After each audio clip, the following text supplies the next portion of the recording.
The sun is up, the day is wide open, and life still has so much to give. Every laugh, every step, every shared moment says the story is still unfolding beautifully. You are not finished yet.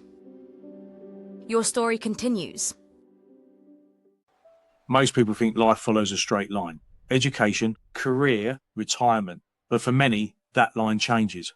Sometimes by choice, sometimes by circumstance, and sometimes by a moment they never expected. This is Not Finished Yet, a podcast about people who started again and discovered their most interesting chapter was still ahead. Each episode shares real stories of reinvention, the risks, the decisions, and what it actually takes to build something new later in life. Because the truth is, you're not starting from scratch, you're starting from experience. Can I just add that the views and opinions expressed in this podcast are those of the individuals involved and do not necessarily reflect those of any organisations, employers or partners connected to them. Before we start, a quick note. A large number of people who listen to the podcast haven't yet subscribed. If you find these conversations valuable, hit subscribe or follow on your platform. It makes a huge difference and helps us keep sharing these stories. Now, let's get into this week's story. Yeah, it's good to have you. It's good to have you on anyway. So let's start. So welcome back to Not Finished Yet, the podcast for people who know they've got more to give, whether that's in their career, their business or their life. Today's episode is a big one because we're talking about something nearly everyone struggles with at some point, feeling stuck in your career or even on paper, everything looks good. So today I'm joined by Julia Toothacre. Thank you for coming on, Julia. A career coach, a strategist with over 14 years of experience helping high-profile professionals take control of their careers.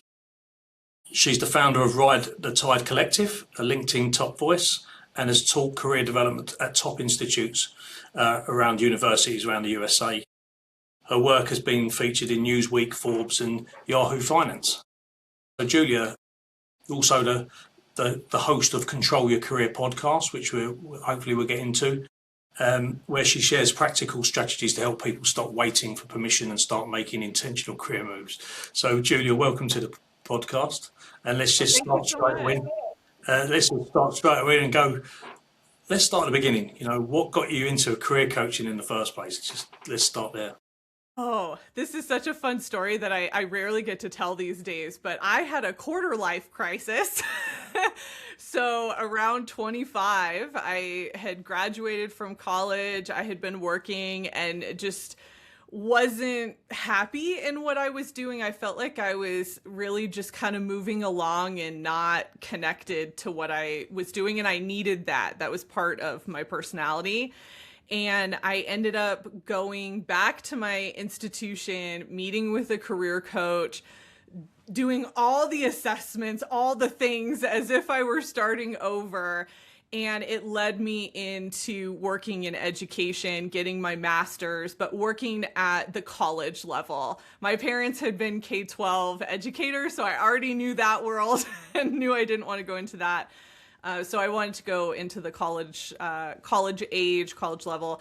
And so did my master's and started working actually in career development after I graduated that, and was in that for about 8 years before I made a transition into owning the business I have now, Ride the Tide Collective. So you spent, it looks like you spent years in higher education. What did you see there that most people didn't realise about careers? I was surprised at how many people were forced, is the word I'm going to use, to go into certain career paths or just forced to go to college at all. And I remember having a lot of conversations with people who I was like, why are you here? The path that you want to go down, what you want to do.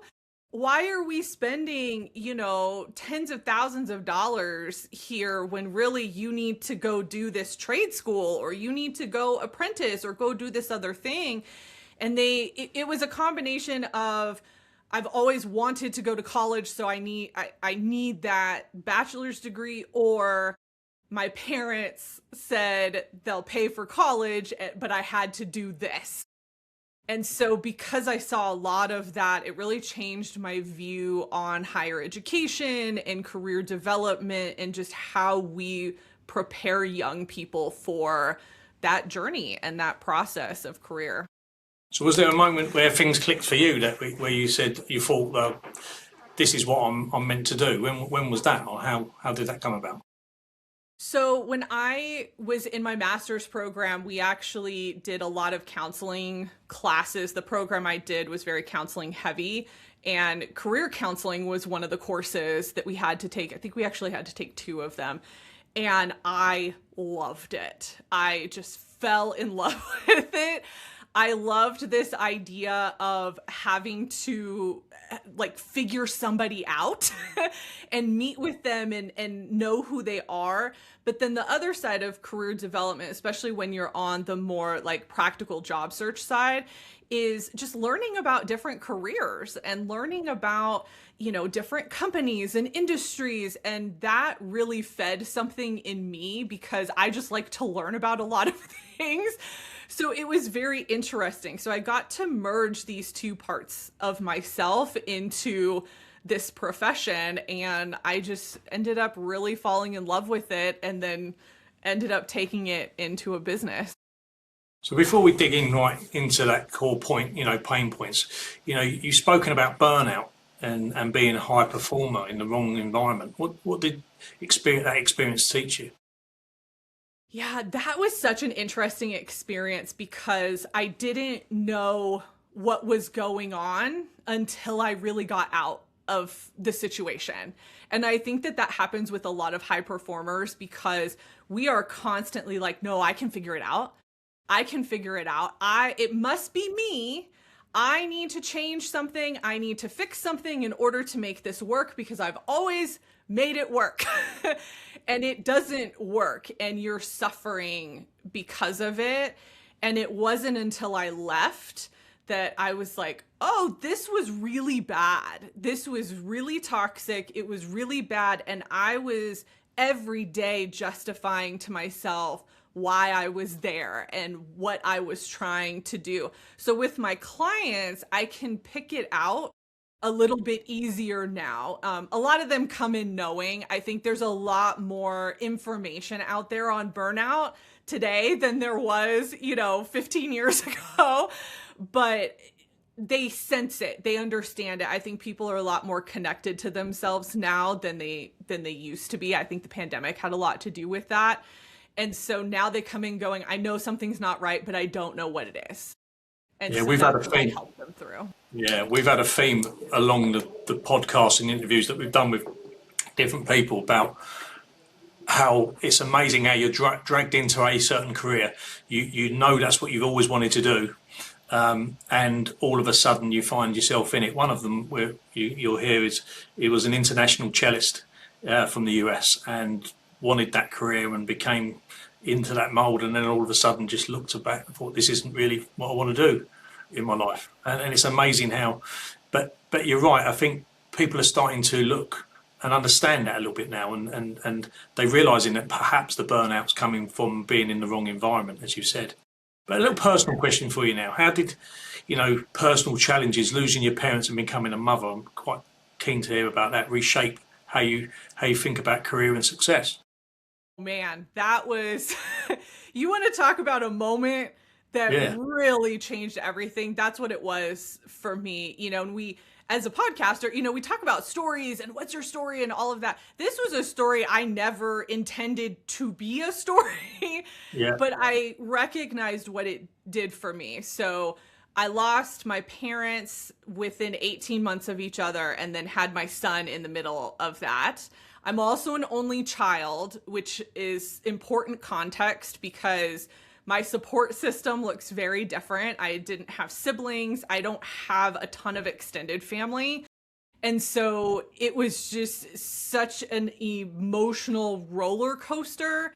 And then not only that, just all the practical things that have to happen when people pass away or when you have a child, and all of these things were happening. But I think the death of 2 very important people in your life so close together, along with the birth of a child, it just fundamentally changes how you see the world.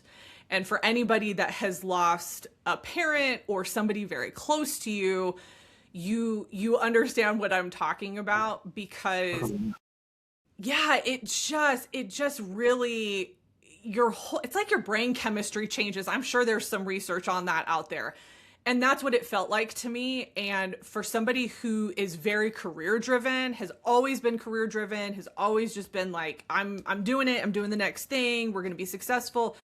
It halted everything and made me go, I don't know that I want this path anymore. And what was crazy to me is at that point that I made this decision to leave my full-time position, I was on the cusp of doing something really amazing in my field that was very hard to do at the time. And it would have been amazing for my career in higher education. Like I would have done speaking things. I would have done so much with it, and I left it. And that to this day still surprises me, but it also, I think, shows what happened to me internally, that I had to make that change, because I was like, I'm not going to survive this. If I keep trying to be everything to everybody, and I keep trying to have this career that I'm like, I don't even know why I want this career anymore. And so what does it all mean now? I knew I was going to implode if I didn't make some changes. And so that's when I left. I started my business, and here we are today. Well, thanks for sharing that. Yeah, I mean, it's. Do you feel that would have all aligned if you didn't have your child? Do you think that was the focus that kept you on the right or the same track after your parents' death? Yeah, absolutely. Because a lot of that motivation was, I want to be there for this child. And I never thought I would be like that either. I'm not like a baby person. I'm not like a kid.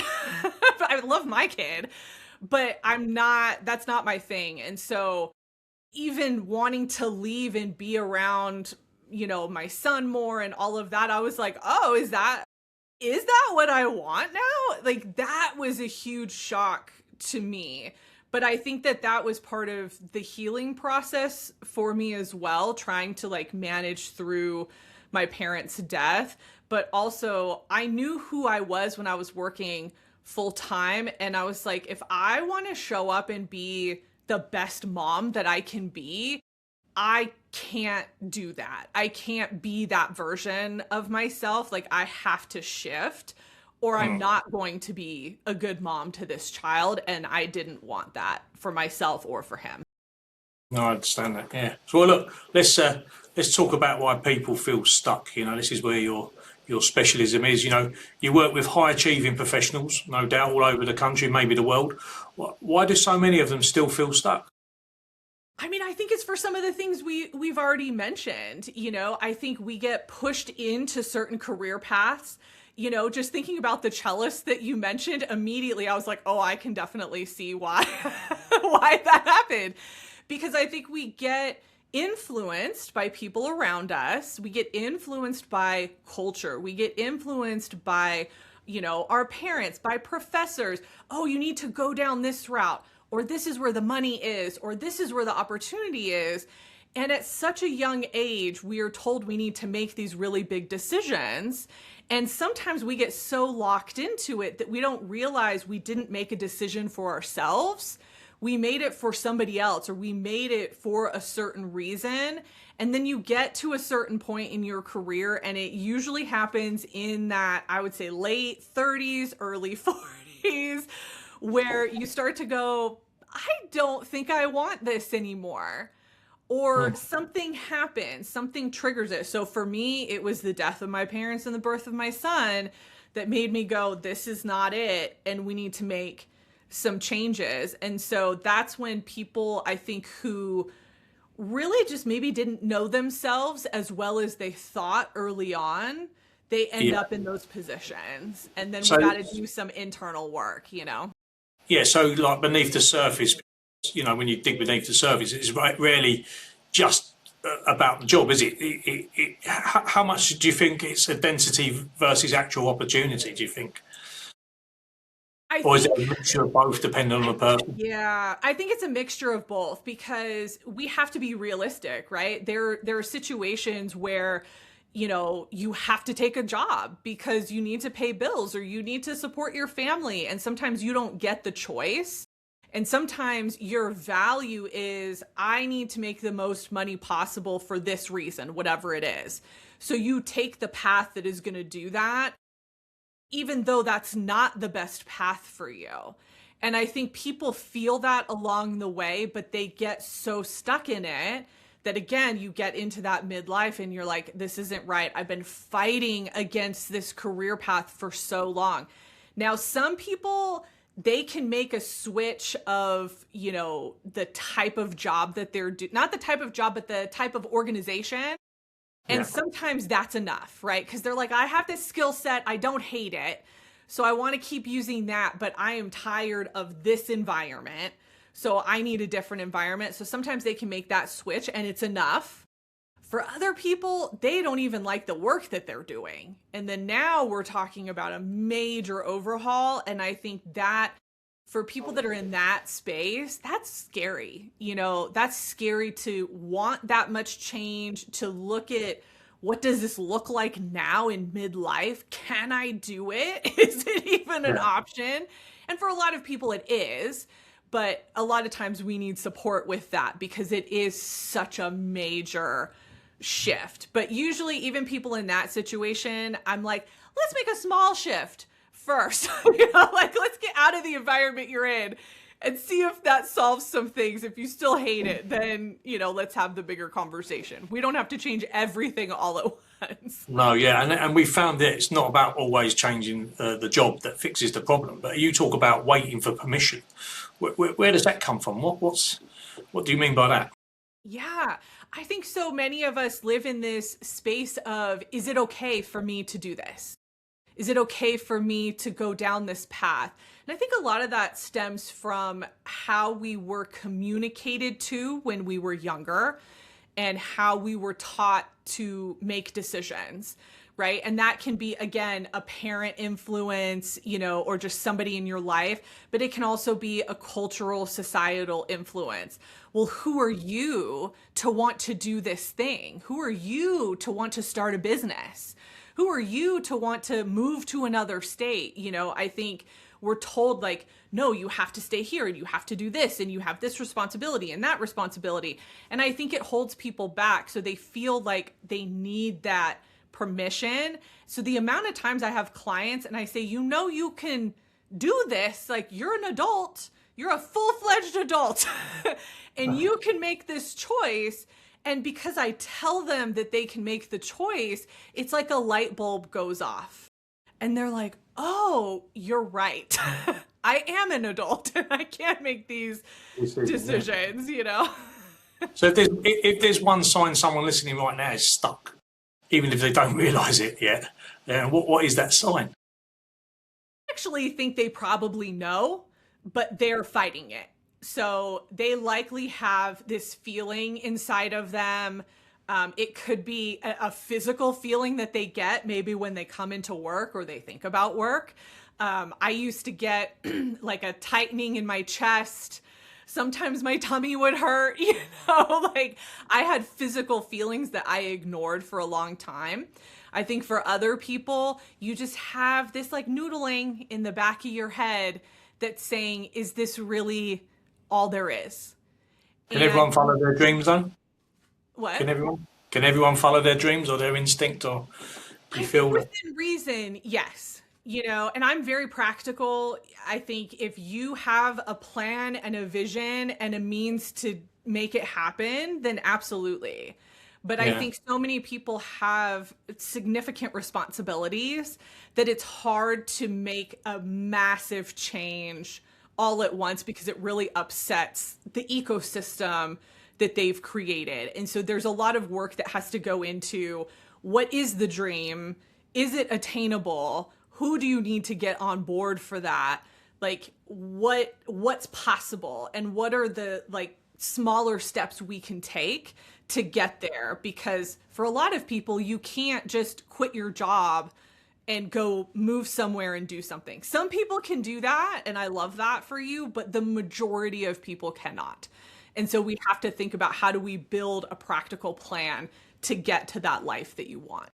And you may have, even answered this in some respect, but I had it down as because I wanted to mention it. You've created the control your career process. Can you just break that down for us? It's very different than what you've already said. Yeah, so this is a process that came about because I was trained in career development. I was trained in all the theories and all the counseling theories and all of that. And I found myself really going, doesn't quite fit. It doesn't, I had to caveat a lot. I had to make, different adjustments and changes. And I'm like, what is going on? And these are theories that have been around for decades. And we really have not made any changes. And so when I started my business and I started coaching again and was really getting back into it, I was like, I think I've developed my own natural process through this. And so I wrote it down, and it became the Control Your Career process. And it's got 5 stages. And I would say the first 2 stages are probably the most important that I focus the most on with people. The first being realistic reality. And this is really looking at your situation from a very neutral lens and a very honest lens. And for some people, that's the hardest part of this journey, is being truthful about certain things that are going on with them in the environment that they're in the situations that they're in. So we really look at what is true, what is actually going on. Then we look at identity, and I call it identity analysis for stage 2. And that's digging into who you are. So we talked about that earlier, right? A lot of people haven't done that work, or they've done it in bits and pieces, but they haven't put it all together to create this profile that they're confident, this is who I am. And so I help them work through that in different ways. And then we go into some more traditional things. So goal setting, I call it purpose-driven plan, because our plans and our goals are going to be driven by our purpose, by our values, by those things that anchor us into our lives and our careers. And so we create the plan, we take action in stage 4. I call that initiate action.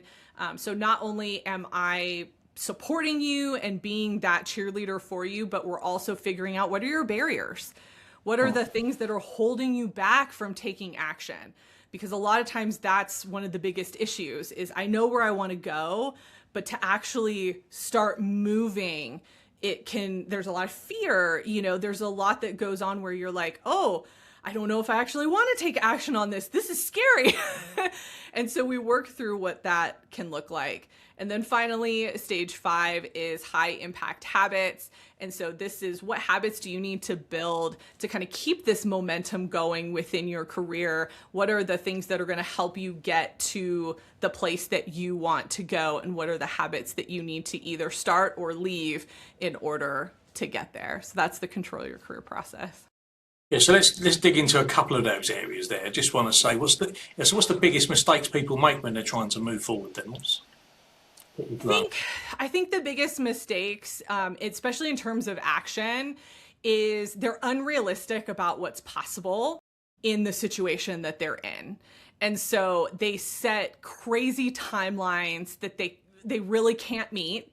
And so then they don't meet the timeline, and then they feel like they've failed, and then that stops all the progress, right?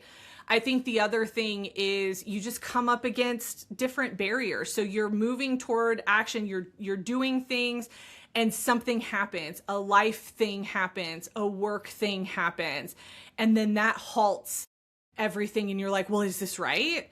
Maybe this is wrong because now I found out this information. And I think people get stunted when new information is introduced, instead of taking the information in and going, okay, this is more data. What do I do with it? And then what do I need to help me continue to move forward? And sometimes that requires adjustment. And I think that's where, when you have a coach, it's easier to go back and be like, okay, I hit this wall. I feel this way now. Now I feel stuck again.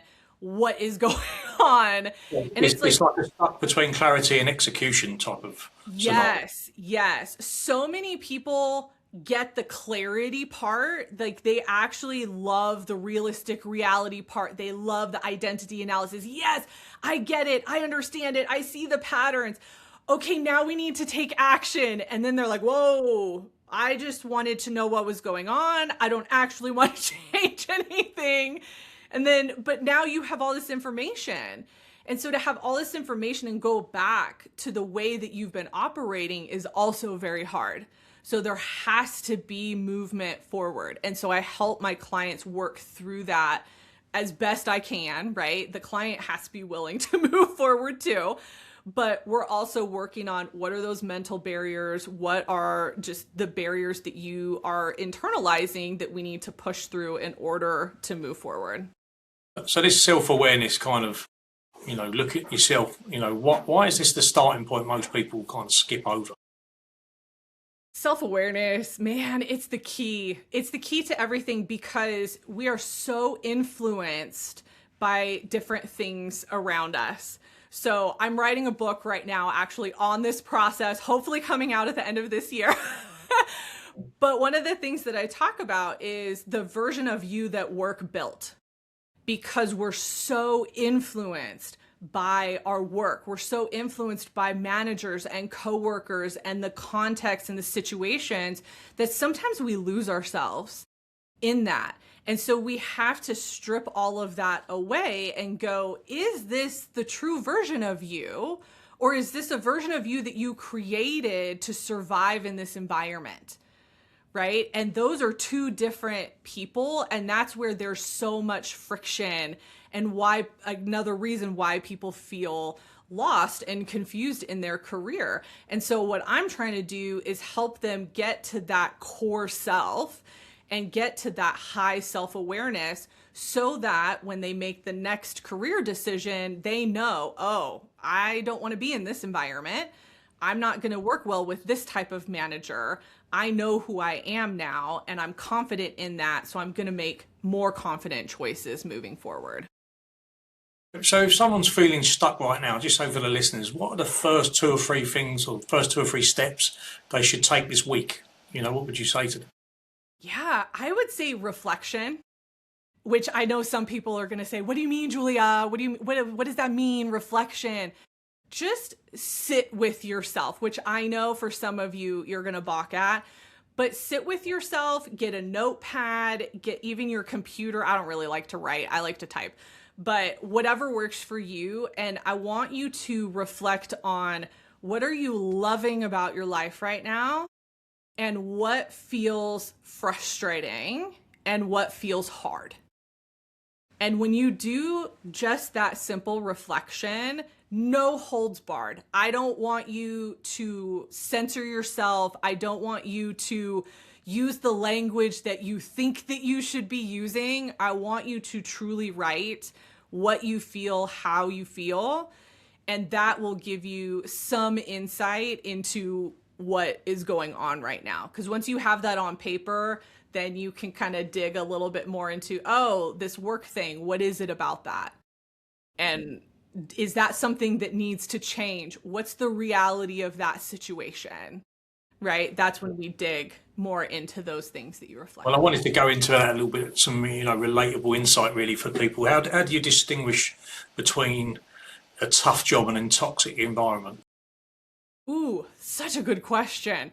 So I think a tough job or a challenging situation is singular. So it happens, you have a bad deal or you have something that just went wrong on a project and it's a big deal, but it's not a big deal. You're not going to get fired over it. Everybody learned from it and we moved on to the next thing.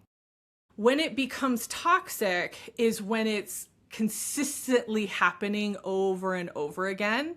We find this most in the manager-employee relationship, unfortunately, and that's usually because you have either a manager that hasn't been trained or you have conflicting personalities and they're just not coming together, right?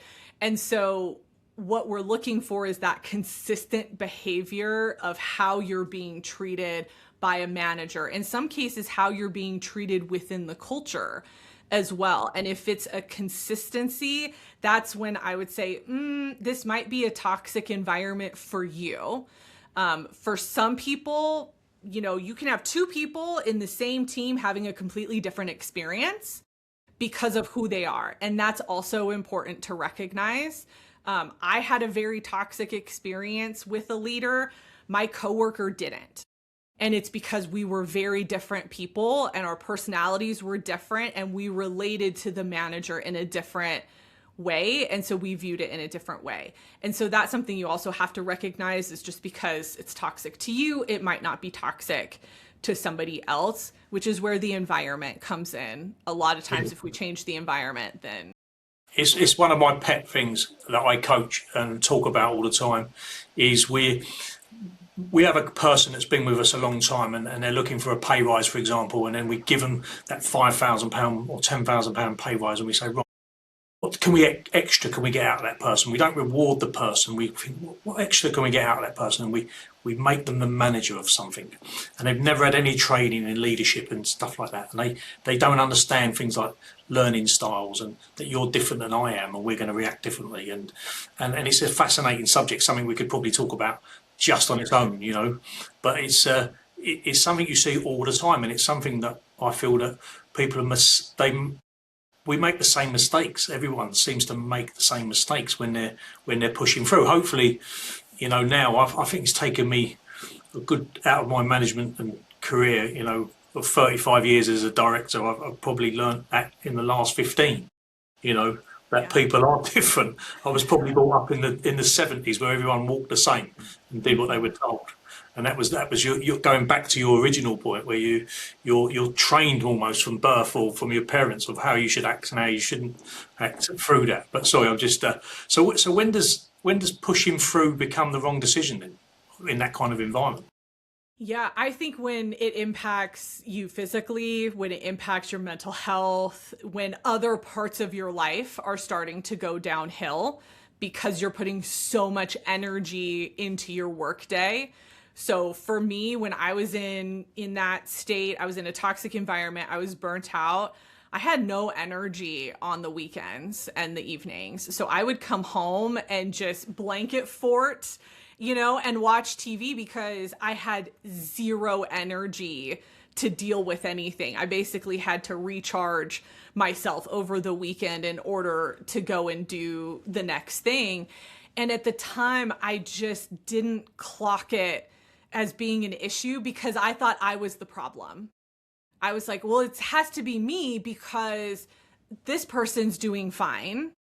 So obviously I'm the problem here, right? Because we have the same manager. And the reality was I was working for the wrong person and I was likely also in the wrong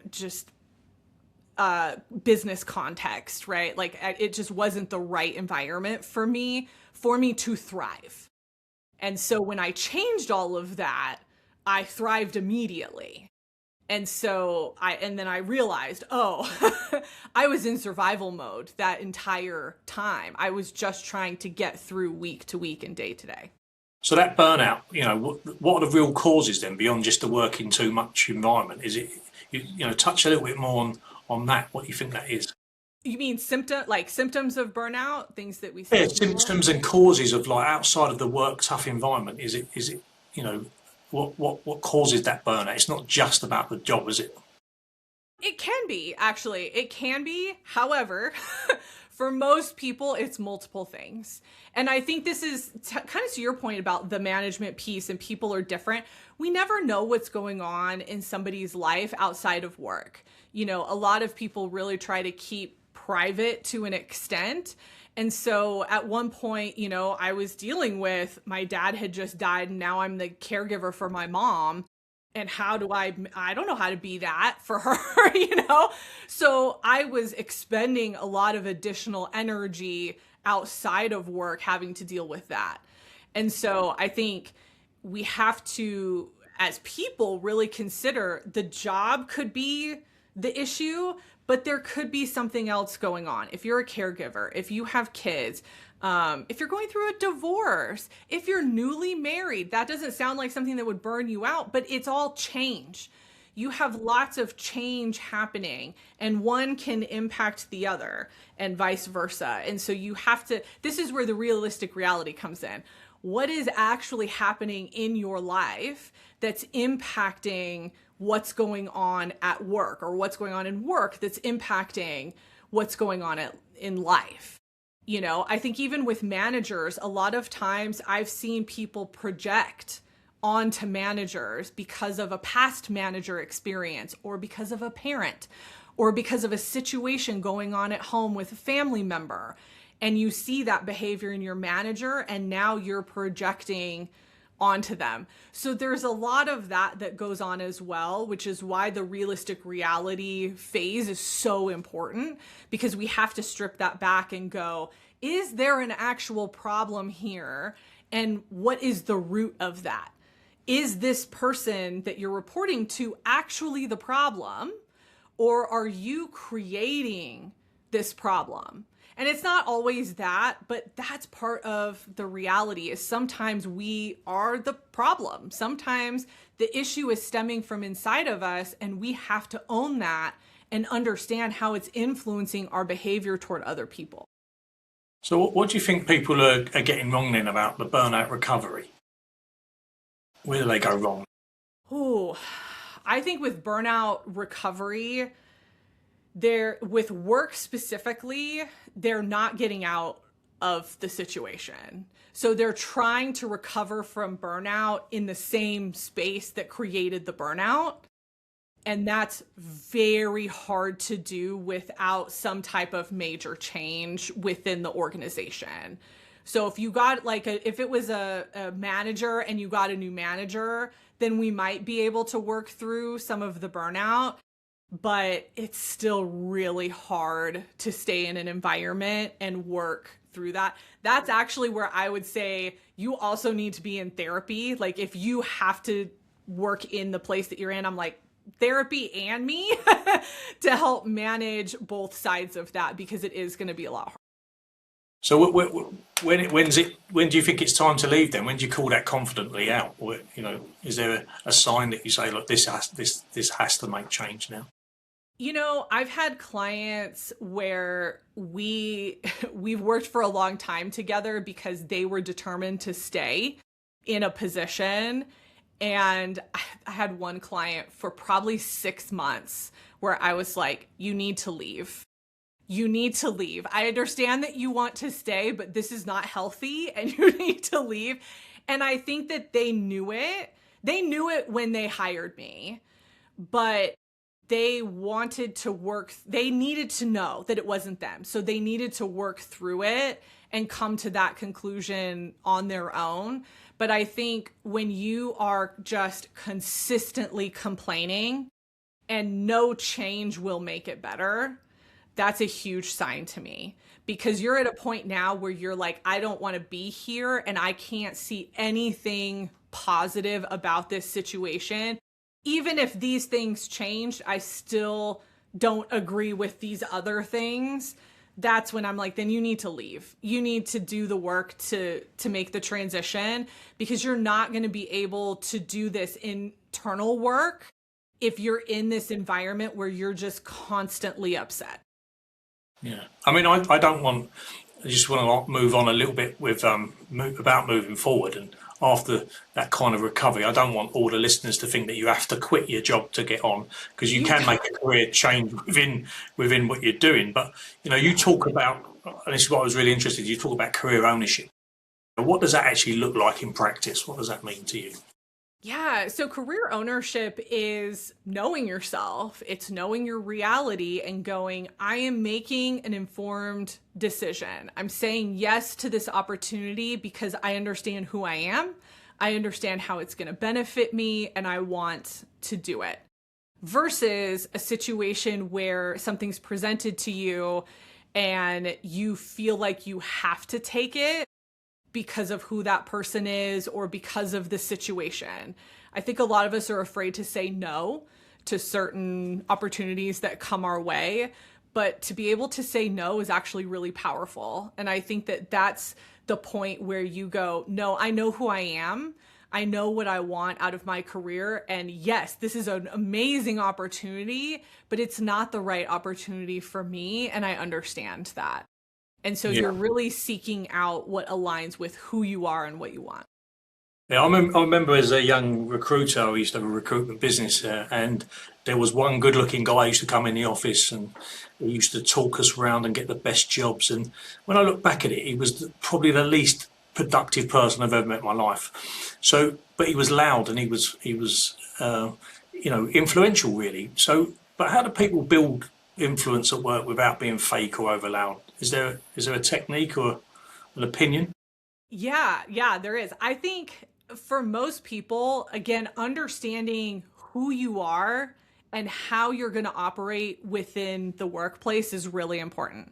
So for me, I am not a loud person. So you put me into, a meeting, a situation like that, I'm not going to be the first one to speak. I'm not going to be loud. I might not ever speak in that meeting.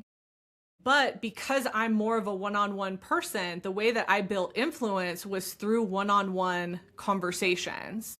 And if I did speak in a meeting, it was very, very intentional and it was informed. And I knew that I had backup in the room. And so for people who are like questioning, I don't know how to build influence, understand where your strengths are. Understand where you are going to make the biggest impact in order to have that influence. And it's not the same for everyone. And that's part of what some of the issue is with a lot of advice out there. Because, and I do it too. I give the advice like, hey, raise your hand. You're in the room. Have a voice. Well, have the right voice in the right room also. You still have to make that determination. But if you aren't solid in who you are and the voice that you're going to have, don't raise your hand yet. You're there observing and understanding who the players are. And then how do you get into spaces and into rooms with those people that have the influence that you need in order to move something forward? So when I was in higher education, the faculty were really important. You had to have the faculty on your side. And if you didn't, nothing happened.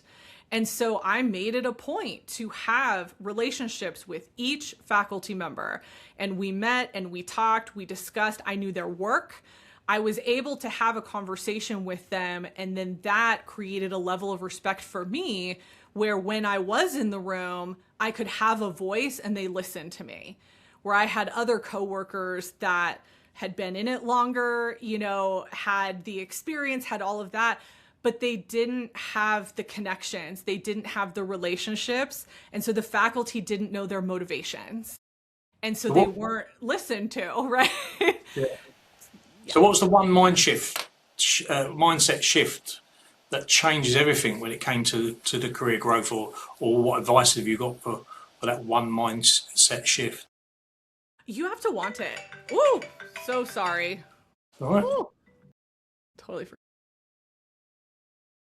We'll keep that in mind. Like do not disturb too, so I'm surprised that it went off. Sorry about that. No problem. Look, yeah, okay. So yeah, we'll ask that one again. We'll just say, look, what's the one what's the one mindset shift that changes everything when it comes to career growth, do you think? You have to want it.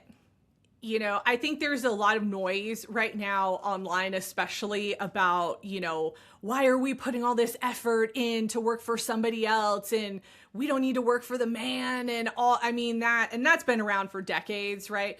But it's different these days. And that's fine for some people. Like some people believe that, and that's valid. You show up, you do the job, you go home. I love that. We need that, right? There are other people that they want more in their career. They do want to progress. And if you want that, that's when you have to start being strategic in your position. So you can't have it both ways. You can't sit there and be like, I don't want to be a part of the machine. I don't want to be a part of, this big conglomerate. and then also want to move forward in your career. Like, those things are not going to work at the same time. And so I think you have to let go of some of the noise that's out there and go, you know what? I am career driven. I do want this, and I'm going to do what I need to do to figure out how to get there. So we could have a whole podcast on this next piece, but we won't. But I'm very interested to know, because you've obviously been coaching for a while, and the world has changed dramatically in the last 12 months. Never mind the last 2 years. Everyone was talking about AI probably 15 years ago. Now it's in our face, you know. So we've seen a massive increase in entry-level jobs in the UK, probably similar to the US, where we've got over 15% of the workable population between the ages of 16 and 24 that can't work now or aren't working. You know, I'm just wondering, like, what advice do you give now? What skills or mindset would people be building now because of that AI job market expectation? And this podcast is about over 40s, really. That's a scary thing, isn't it? What advice would you give to them? Oh, this is so hard because it is happening in real time right now. And I will be very honest with you, the answer that I give you now today might change in 2 months. So I want to be really clear about that for anybody listening to this, because that's how quickly things are shifting. What I am seeing is that, especially with our early career people, you have to understand AI. And I know some of them are pushing back against it. And I'm like, that's fine. That is a choice. But then if you're going to make that choice, this is your realistic reality, then you have to look at careers where AI is not really infiltrating it yet, so that you can stay in that space, right? But the reality is, it's here. There are a lot of organizations that are implementing it. I don't know that they're implementing it well, but they're implementing it. So they're looking for people that at least have a basic idea. And so the younger generation has got to really grasp onto that. So I think any kind of additional trainings you can do, playing around with things yourself, I think is also really good, just to understand what it is and what it looks like. But if you've already chosen a career field that you want to go into, you have to understand how AI is getting incorporated into that field, because it's going to look different for every career path. So. Yeah, and I think someone said to me the other day, or last year sometime, it's not AI that's going to take your job, it's the person that understands AI that will probably take your job. And that's what you've just backed up there, really. Some good advice from you there. So I normally have a quick fire round. I don't know if that okay. It's just always a little bit of a tradition, just a one sentence or one question answer. Okay. But normally goes down well for the shorts anyway. So biggest career mistake people make? Ooh, hating their manager too much. Probably. So the best piece of career advice you've ever received? It's not going to be rapid fire from me. I'm sorry. Best piece of career. You probably say, no, I haven't been given any. That's why I'm a coach now. Own if you haven't got... Own your Sorry? voice. Own your voice. Own your voice, yeah. One thing people should stop doing immediately.